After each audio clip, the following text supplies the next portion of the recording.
Hello everyone. Today I'm here to talk about RSA algorithm. This is part of my digital assignment for my course of blockchain and cryptocurrency. So basically RSA algorithm is a cryptographic algorithm to generate secret and public keys, which is used in protection of the digital wallets and digital signatures and validation.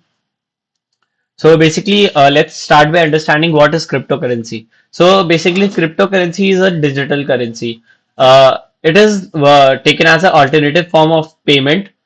Instead of paying physically or from the wallets, which is governed by the centralized government banks or like private banks, we use these decentralized digital currencies. So basically, how do these cryptocurrencies work? So these work basically on the concept of blockchain and encryption algorithms. So encryption algorithms encrypts all the transaction and it is stored as a blockchain uh, on the cloud storage. So basically, to use cryptocurrencies, we will need a cryptocurrency wallet as we need physical wallets and obviously digital wallets like as you know, for example, Paytm wallets. We also need a cryptocurrency wallet to store these cryptocurrencies. So as we all know, if we have a wallet, we need some security. Okay. So unlike physical wallets, these are digital and don't require physical security.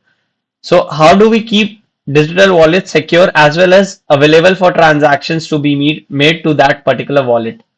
First of all, let me tell you that digital wallets are not exactly a wallet. It's just a address online. Okay, so basically, all the transactions will be hitting that particular address. Either it's incoming transaction or outgoing transaction. So, to make a secure and available digital wallet, what we use basically is cryptographic algorithms, ciphers to encrypt and decrypt messages and validating signatures. So, there are different kinds of procedures. What's a cipher suit is one algorithm is for encryption, another is for message authentication, another for key exchange, and further and further. There are many algorithms which come together to make this possible. So basically, we'll be only talking about how the private and public keys are generated for data encryption, and then also a little bit about digital signing and verification for message authentication and key exchange between two devices. Let's start by understanding that there are two types of cryptography. One is single key or symmetric key encryption algorithm cryptography, and another is public key or asymmetric key encryption algorithm cryptography. So, as you can see in the diagram shown here, in while using symmetric, we have only a single key, that is secret key for encryption as well as decryption. But when we move to asymmetric, it has public and private key. Public is used for encryption and private is used for decryption. So this way, what it makes possible is that while using public key for encryption, we can share it with common public, and like not only this is the method for which is used to decentralize the power. So basically, if public key is known by everyone, so the common public or the other users and everyone will understand the concept of encryption behind that particular algorithm. So this is not possible in a single key symmetric key encryption algorithm. So RSA is an example of public key or asymmetric key encryption algorithm, and RSA is the one which we'll be talking about mostly in this particular video. Basically what these algorithms are, they generate pair of keys, public key and private key again and again, which we are talking about is that public keys are used for creator slash sender, which encrypt the messages, and private key is for originator only. Only some privileged people will know the private key, and private key can be used at different places for the centralized decentralized system securing, and then for your particular account or particular digital wallet security. Key is basically a address at which people will send you money. Okay, so basically a QR code or something like that which we use. And private key is your basically something more like a OTP and personal pin or MPIN as we call, to make secure, and that is only known by you, so that no one else can no someone cannot access it without your permission. Basically, other than RSA, there are other examples for these kind of public key algorithms. Those are ECDSA, which is very famous and used by Bitcoin, As we all know, Bitcoin is the most famous cryptocurrency. So ECDSA is elliptic curve digital signature algorithm, which we'll be talking about it further in the video. And then there is DSA, digital signature algorithm, and Diffie-Hellman key exchange, which is also an old method and not used these days. So RSA. So listening to ECDSA full form, you would be thinking that RSA also, got its name from something similar, but no. It's basically the combination of name of their inventors. That's Reves, Shamir, and Adelman. Adelman. So these people invented RSA algorithm in 1978. So mainly the features of RSA algorithm is that algorithm uses a popular exponentiation in a finite field over integers, including prime numbers. Very complicated to understand, but basically it uses prime numbers to its to factor out the randomness and also to create unique keys which are hard to crack. Okay, so the integers used by these methods are very large. Sufficiently large means very large. As we all know that larger the number, harder to guess. And basically, attacker just guesses these keys, and that's to secure it. The first thing we should do is generate huge keys. Okay, so this makes it very difficult to crack. So there are two sets of keys basically, private and public. Once again, and then how to generate these keys, how does RSA keys are generated. So the steps are basically the basic steps we'll be going through it. So we take two different prime numbers, that's P and Q as shown here. So we take two keys P and Q, and then we'll create a number n using these two keys by multiplying them or taking a product of P and Q. After that, we'll generate a random number which is relatively prime. So once again, I'll say that these are relatively prime. That is relatively prime from P minus 1 and Q minus 1. Okay, and call this number as E. Let's say E. So after that, what we do is after we have generated a number E, which is relatively prime to P minus 1 and Q minus 1, we'll take the modular inverse of E.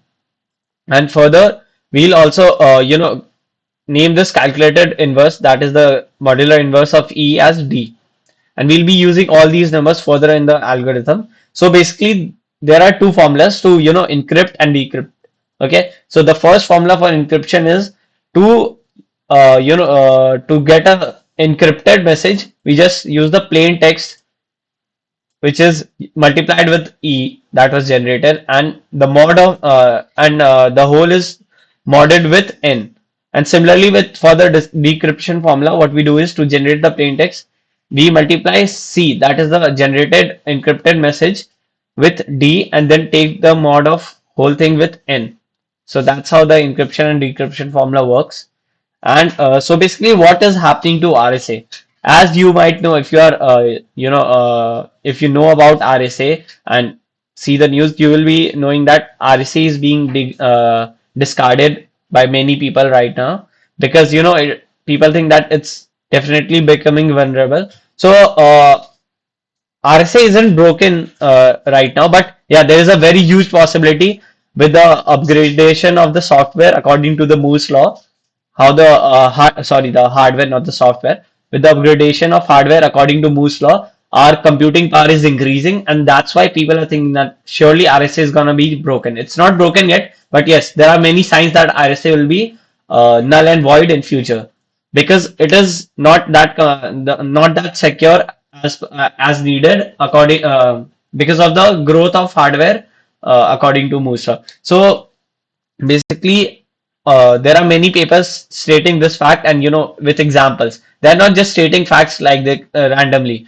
they have tried to crack RSA and somewhat cracked the keys, public and private keys of RSA, not completely, but yes, they have cracked it.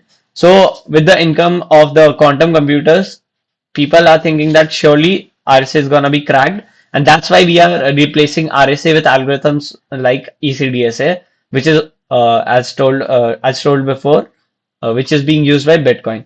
Okay, so the main problem is that 90% of the interconnections still use RSA for the part of the SSL handshake. So what basically SSL handshake is, it is a confirmation message between two networks or between two computers in simple language.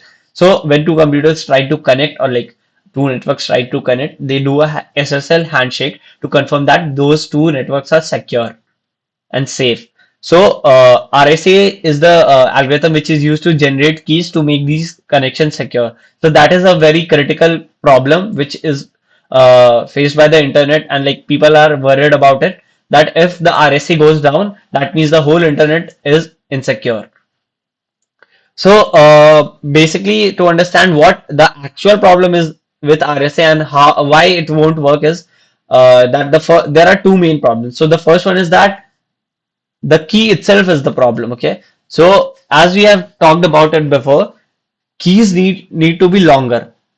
Longer the keys, it's much more secure and harder to crack, because the longer the keys, that means the more number of combinations a attacker has to try before cracking that particular key, and that way the digital signatures and handshakes become secure if the key is longer. But as of now, the RSA key is 2048 bits. So what is the key basically? Key is basically just a string of ones and zeros. Okay. So on average, RSA key is of 2048 bits. So as we all know, 2048 bits is a lot, but still 2048 bits is not secure enough for the hardware which we are working with right now. Okay. It's not completely secure, and the hardware can easily crack these keys with the increasing power that is going on according to the Moore's law as talked before also. So surely, with incoming of quantum computers, these RSA keys will be destroyed, and we'll need to completely embrace the ECDSA method to generate our private and public keys. So other than that, the second problem which the RSA faces is that other than the scaling of the keys, it is very lazy in implementation. So what RSA basically does is it uses a CSPRNG, which is cryptographic secure pseudo random number generator, okay, to generate random numbers or to create seeds. So basically, as we have talked before also, we generate first we use two prime numbers, that also is to be random, and then after using two different prime numbers which is used in size, okay, then we again use it to generate a random number which are relatively prime to q minus 1 and p minus 1, as discussed earlier in the video.